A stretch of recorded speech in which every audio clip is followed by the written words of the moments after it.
Hi everyone, welcome to a new video of Stories of Palace from the Palace of Language. Today we have a special guest, a fervent traveler, an amazing English teacher, a polyglot, and absolutely an extraordinary person.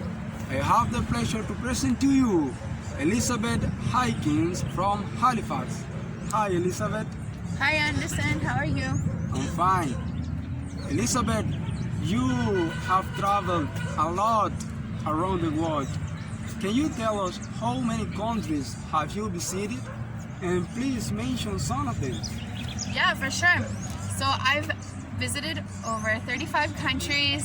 Some of my favorites are Mexico, Colombia, Argentina. Those are the ones I've lived in. So those are my favorite, for sure. That's great. The Organization for Economic Development around the world says that Canada is the fifth country around the world for the quality of life. So, what was your motivation to visit another country for the fifth time? What was your inspiration to leave your comfort zone? Well, just like people in Brazil or Venezuela want to know Canada, I want to know other countries too. Everybody wants to know what's different than them and experience something new. Curiosity, I guess. It's very interesting. Now, Elizabeth, some of our viewers may not know that in Canada there are over 7 million people who speak French as the first language.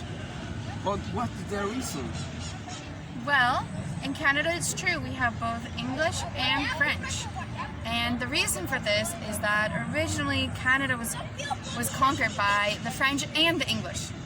And so some regions became French and some regions became English. Although most French Canadians also speak English. They have both languages as their native language. Wow, that's incredible.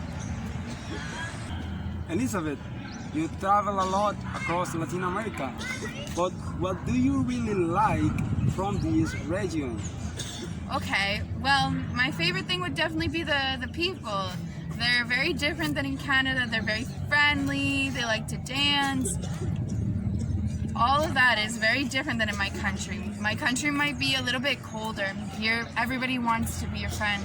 It's a really nice experience. And it's very different between Canada and this region in food, culture. For sure.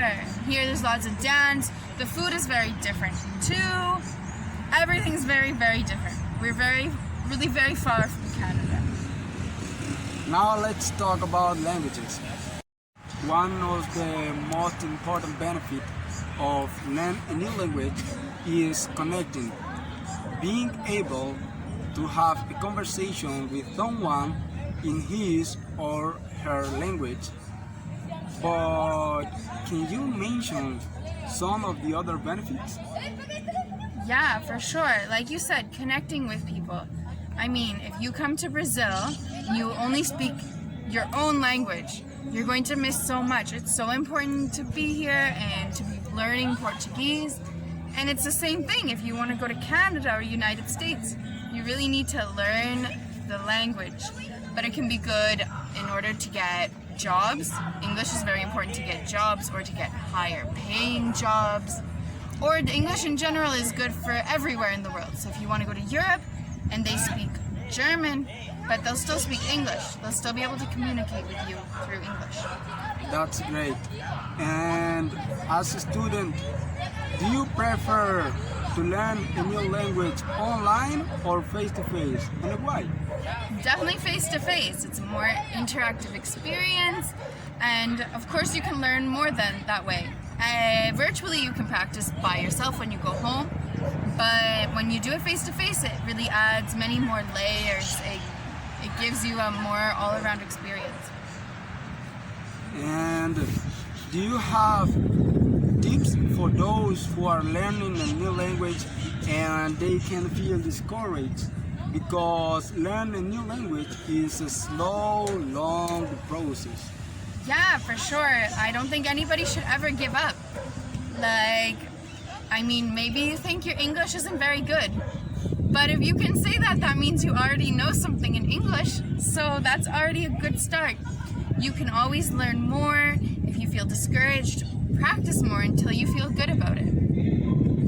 And you are an example to follow because you were born speaking English, but you learned how to speak French, Italian, Spanish, and I think it was a challenge, but you got it. Yeah, Isn't for it? sure. Definitely. So if you are learning a new language, just expose yourself to podcasts, music, songs, series, movies, what you want and what you really like to submerge in the language. Exactly.